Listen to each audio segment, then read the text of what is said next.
The docket is so great this week. We got a great classic all-in docket. I want to start with Google firing 28 employees who were involved in this protest at their offices. We didn't think that this would happen. We were having a discussion on the group chat. On Tuesday, about a dozen employees engaged in sit-ins at the company's offices in Sunnyvale and New York City, protesting the conflict in the Middle East between Israel and Palestine.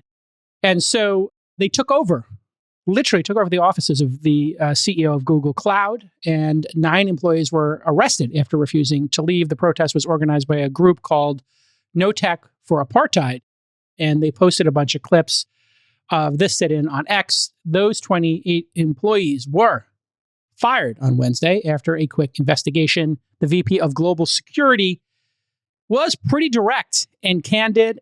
I mean, this is based. They took over office spaces, defaced our property, and physically impeded the work of other Googlers. Behavior like this has no place in our workplace, and we will not tolerate it. If you're one of the few who are tempted to think we're going to overlook conduct that violates our policies, think again. So what were the protests about? Google is involved in a Project Nimbus, a $1.2 billion cloud contract with Israel's government. Both Google and Amazon are involved in the project, which was announced in 2021. Google has denied it was doing work for the military, saying it was working with departments like finance, healthcare, transportation. There's a lot of details to this, but let's start with you, Freeberg, since you were a Googler, and we've been talking about the culture of Google, putting aside what the protests were about. How do you feel about protests in the workplace? We've talked about it before here with Coinbase and others.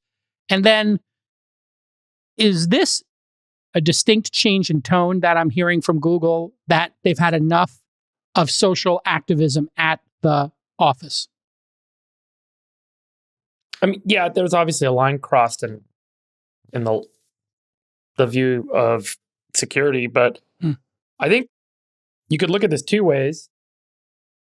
You could look at this as being a culture of entitlement that let folks feel, that are employees, that they have permission to stage sit-ins and behaviors like this because Google is so infinitely tolerant and giving employees the space and the room to do whatever they want to do, and all of their wishes and demands can be met and will be met if they demand it strongly enough. That's one way to look at this, and that culture manifested this behavior.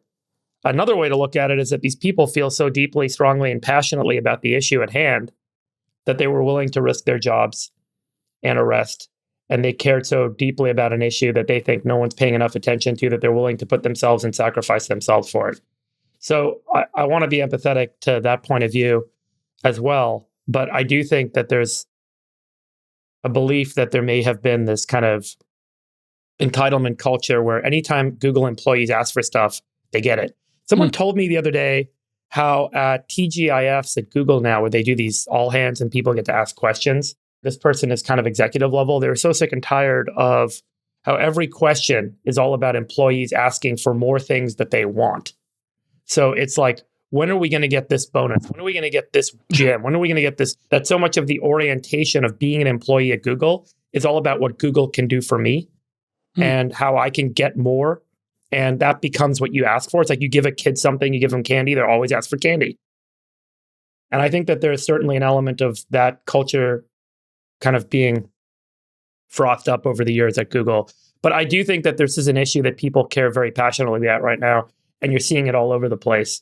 So certainly in not. the same week, we had the Golden Gate Bridge get shut down. The Bay Bridge gets shut down as well. Chamath, your thoughts on these protests, and then obviously the entitlement issues that Freeberg alludes to specifically at Alphabet/Google. They're 2 separate things, and I think it's important to deal with them individually. Groups of people in society in a democracy should have a right to protest. That's absolutely fundamental, and I think they can raise a lot of issues that could otherwise get swept under the carpet. When that stuff impedes the public functioning of society for other people, then I think there's a responsibility for law enforcement and other people to act and make sure that that is better managed. So shutting down an entire bridge is not only disruptive, it can be really dangerous. Of course. And it can hurt your cause. because then people dislike the cause because it hurt them. Right. Typically what happens is you're supposed to file for a permit to protest. And when you get that, there are areas that are cordoned off and then people are allowed to express their views. That's a really healthy form of democracy. Going rogue like this will only blow up in people's faces because the folks that are somewhat sympathetic will eventually get burned by this experience and turn against them. So that's one set of issues. I think that's just people going rogue. And I think that you can't be tolerant of that kind of chaos. There should be organized protests, but not disorganized chaos. And law enforcement needs to get a control of that. Inside of a company, I think this is different. It's this weird thing that I see, which is like what I would call like left on left violence. It's like left-leaning people creating all of these distractions and demonstrations inside of left-leaning organizations for not being left-leaning enough. And so it's kind of like a little bit nutty because I think it actually shows how totally naive these employees are and what basic business understanding they have. The first and foremost being that they are at-will employees. These are not people that are contracted players in the NBA or are part of a union, okay, where you have guaranteed employment through some mechanism or some arbitration process to even be let go. The fact that you don't even understand that you are at will means that you are there because you want to be there, and Google allows you to be there because they choose for you to be there. And at any point, if either of you break a covenant, you can be gone. That kind of stuff, I think, is very distracting, and it just belies a poor understanding of what you're there to do. Google is a for-profit business, and they are in the business of generating maximum profit on behalf of their shareholders. They are also incentivized to do that in a way that achieves a mission and a set of values that the majority of their employees agree with. And the fact that a small cohort of people can try to hijack and sabotage that overall direction, I think is very misguided.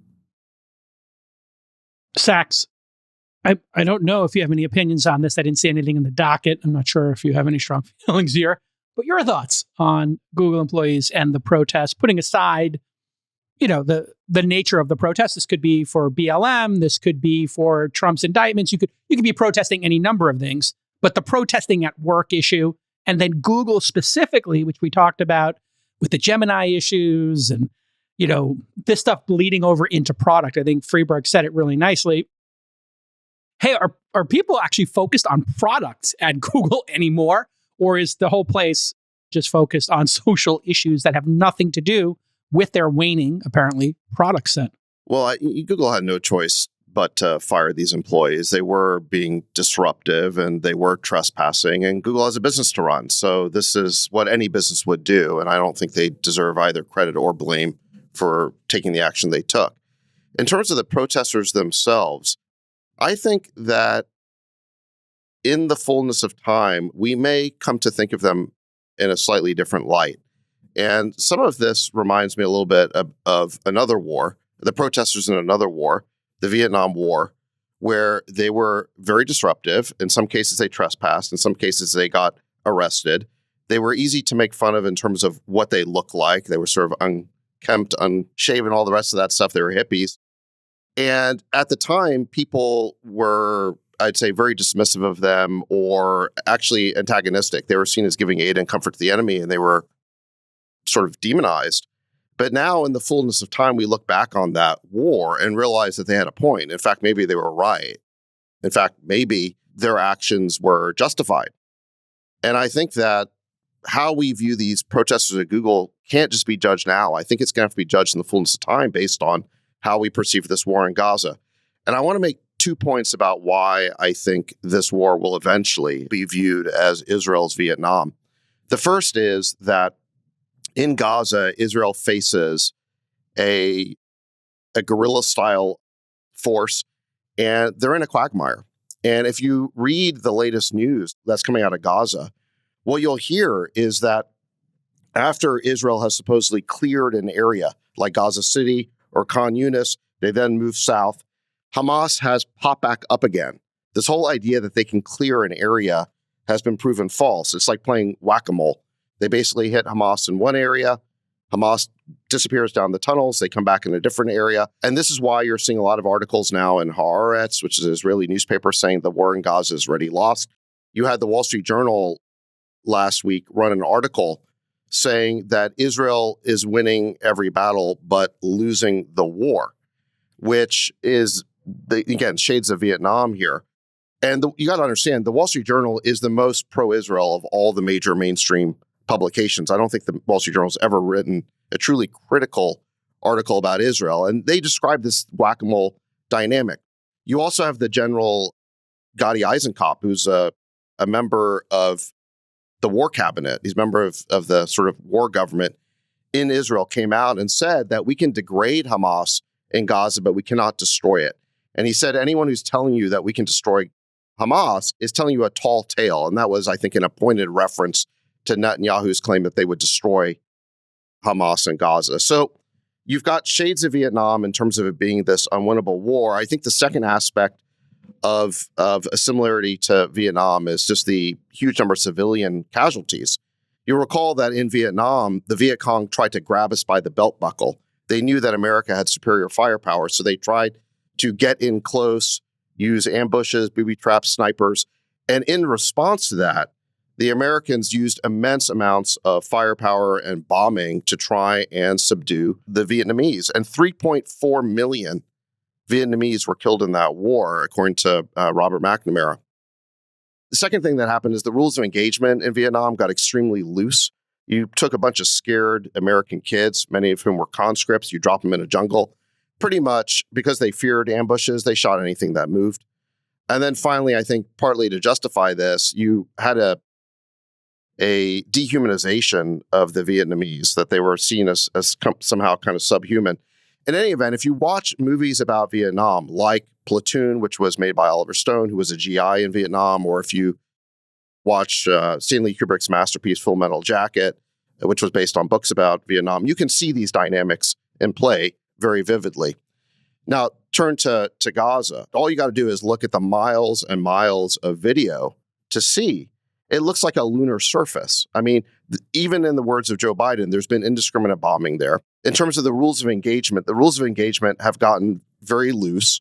A week or two ago, you had the deaths of those 7 aid workers from the International Kitchen Organization. And there's an article in Haaretz recently about the kill zones have been set up. Pretty much, if you come within a certain invisible perimeter of Israeli troops, you can be shot. I mean, those are the rules of engagement. And this is why there were 3 Israeli hostages who escaped. And they were running towards Israeli troops and yelling in Hebrew, and they still got shot. And again, this goes back to the rules of engagement being very loose. And then the final piece of it is you do have this dehumanization going on of the Palestinians. You can see this in a lot of the videos that have been posted by IDF soldiers. So look, I think that these protesters, their actions are going to be judged in the fullness of time. I think there are actually good reasons to believe that Israel's war in Gaza, it's shades of Vietnam. And I think that over the long term, people may regard these protesters in a different light. Right now, they're just seeing as being disruptive and annoying and interfering. But if this war ends up being Israel's Vietnam, which I think it's on track to be, again, I think that people may in time give these protesters a little bit more credit. Jacob, what do you think? Interesting question. You know, putting aside what they're protesting about, I think they knew, or some number of them knew they were going to get fired. So I think they're kind of resigning by sit-in. And I think, yeah, there could be nobility to that. If you do not want to participate in supporting things in the world, you do not have to work at Google, and you can protest and you can get fired. And we've seen like some pretty intense protests. I don't know if you guys are aware of like what Greenpeace and other environmentalists did to stop whaling. I'm sure you are aware, Friedberg, with your passion on the subject. Those people went to jail in Japan for boarding Japanese whaling ships. Like those are really intense protesters. But then to your point, Chamath, you know, you can really hurt your cause. Climate activists have been throwing paint on works of art. I don't know if you've seen that. And that's just infuriating. Like, I have no tolerance for people destroying works of art or attempting to get attention. Here, it is benign to sit in an office and get fired. So I just consider it resigning by sit-in. If they want to do that, that's fine. I do think there is something to Google enabling all this, to your point, Friedberg, over time. And listen, they were parodied on Silicon Valley, the TV show, because of how coddled and entitled people are. So there's a bunch of things going on at the same time. And, if you want to do these intense protests, you have the right to do them. And history will judge you over time. But you need to be able to pay the price. In this case, the price is getting fired. In the case of shutting down the Golden Gate Bridge, you should get a fine for doing that, I believe. And the fine should be based on whatever that costs to shut that bridge down. And that's got to be a serious fine. And you're right, Chamath. People, if there's an emergency situation, somebody's got to get to a hospital or something. That's what I always think about when I see those things, when you block streets and stuff, or you block airports, or you block these throughways. There's a lot of just normal, everyday people trying to live their life who are probably very sympathetic to what you stand for. But when you disrupt their everyday lives and or threaten their physical security, they're not going to think that that's worth it. I'm also shocked that these people actually came to an office. I mean, these Googlers, I don't think they've actually been to an office before. They probably had to check that their badges work. To Sax's point, I actually would have had more respect for these people if they actually protested the war.